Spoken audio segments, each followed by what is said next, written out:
নমস্কার বন্ধুরা, সবাইকে জানাই দীপাবলি অনেক অনেক শুভেচ্ছা ও ভালোবাসা।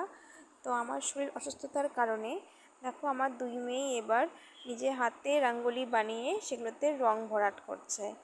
তো এদিকে রোদ্দুর উঠেছে, ছাতা মাথায় দিয়ে দুই মেয়ে বসে গেছে উঠোনের মধ্যে।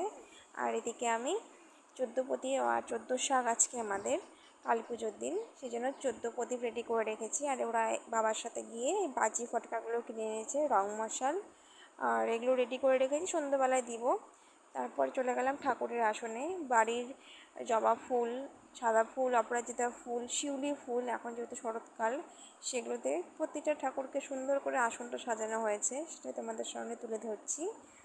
তো শরীর খারাপ হলেই বোঝা যায় কে কতটা কী করতে পারে। তো আমার মেয়েদেরকে অনেকটাই ধন্যবাদ জানাই, কারণ ওরা নিজে হাতে এতটুকু করতে শিখেছে, এটাই অনেক। আর নিজের হাতেই এই সব রঙ্গোলিগুলো বানিয়েছে।